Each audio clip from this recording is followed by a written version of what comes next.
Καλημέρα. Εγώ είμαι. Εσείς είστε. Έλα τρελέ μου. Αργείς πολύ. Δεν κάνεις καλή δουλειά σου. Δεν κάνεις καλή δουλειά σου. Αλλά ποια δουλειά. Έχεις γίνει κλάση να στείλει για την εκπομπή σου. Έχεις βάλει μπροστά τον άλλο τον γιατρουδάκο και πουλάει το παραμύθι και τον βάζει σαν να λέει αυτό στα δικά σου επειδή εσύ δεν ξέρω φοβάσαι. Κάτι έχεις πάθει. Κάτι έχεις πάθει σου και άλλες σαν την καράφλα μάλλον και έχεις νομοκρατεί. Σε βλέπω. Δεν είσαι ζωήτος όπως παλιά. Φοβάσαι να πεις βάζει τον άλλο μπροστά και πουλάει τρελά. Ο άλλος είναι Ολυμπιακός. Όπως εγώ είμαι από Γάλλο και λέω είμαι Ολυμπιακός και Γάλλο, αυτός είναι Ολυμπιακός και Ηρακλής.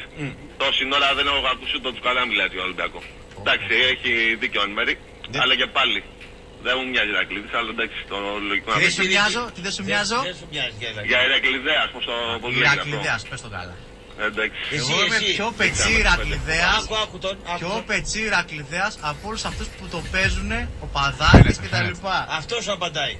Σήμερα η ομάδα μου πεθαίνει και εγώ έχω την πίστη ότι μπορεί να σωθεί. Όλοι αυτοί οι Ηρακλάρχες παρακαλάνε και λένε να πέσει η ομάδα για την πάρουν στα χέρια του τη δική σου να την ξαναχρεώσουν. Αυτό λέει. Αυτό λέω.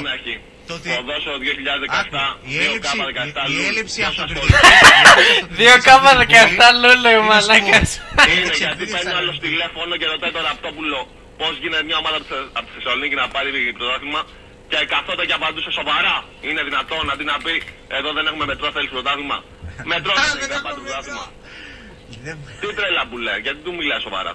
Αυτό που δίνω στην Αθηνική θα πάρει και πρωτάθλημα. Μιλάει κανένα πρωτοσέλιδο. Μ' αρέσει ο ακροατής αυτό, συνέχισε φίλε. Μ' αρέσει λέει. Γιατί το απάντα σοβαρά για να πει τι είναι αυτά που λες. Για να τον κλείσει με τη μία. Είναι άρρωστος.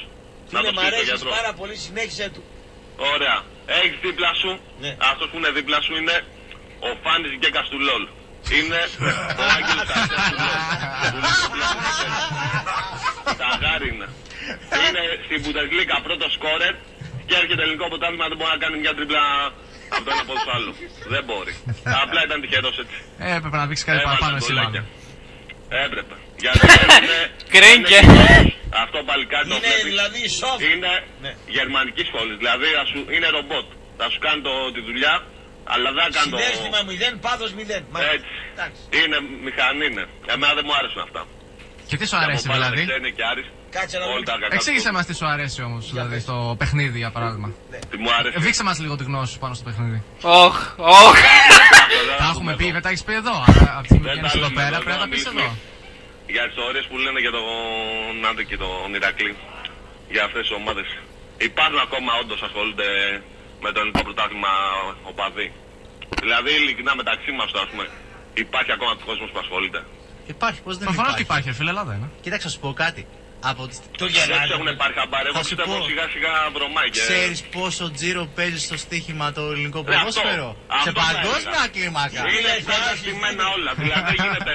Να βλέπεις γίνεται τώρα με τον στη Ολυμπιακό. Σιγκαπούρη τον Δεν σχιστομάτι νομίζω να ότι βλέπει υπάρχει Βέρεια ποδοσφαιριστής. Ηρακλής να βάζει γκολ ο Λεοζίλια, λέει το πιάσα, το πιάσα. Άκουσα με τρελέ, δεν νομίζω ότι υπάρχει ποδοσφαίριστη στην Ελλάδα εκτός από του Ολυμπιακού που βγάζουν λεφτά από το ποδόσφαιρο. Όλοι βγάζουν. Όλοι έχουν δεύτερη δουλειά. Εδώ ρε φίλε το μεσημέρι, στείλουν, έχουν 2 δεύτερη και δουλειά. 4, συγγνώμη σε διακόπτω, παίρνουν 3, στέλνουν μήνυμα στο Facebook στον κόκκινο να πει τα αποτελέσματα της Ιερουσαλήμ και λέει Βιθλέμ Ναζαρέτ 0-1. Σκόρερ ο Χριστός. Όχι λάθος. Ο Ιούδας. Έτσι γράφει εδώ. Έτσι γράφει εδώ. Να μας πει ο Καραφλομαλιάς δίπλα πόσα λεφτά έβγαλε από το παγκόσμιο. Να τα πει εδώ μπροστά σε όλους. Λέγε. Αυτά μπορείς να τα βρεις και από το ίντερνετ, δεν χρειάζεται να στα Δεν φέρεις. τα πραγματικά με το φόρο μείον και τέτοια. Ένα μάξι το παίρνει Χωρίς φόρους υποτίθεται ότι ήταν 50.000 Ένα για τρεις θέσεις. Ήπιζα έπαιρνες 50.000 το άτομο ή όλη η ομάδα. Το άτομο. Συν ό,τι παίρνεις από την ομάδα. Ωραία. Και αυτό ο παλικάρι έβγαλε 50.000 και πήγαινε για σουβλάκι και δεν κερνούσε. Καλή νύχτα. Καλή νύχτα, man.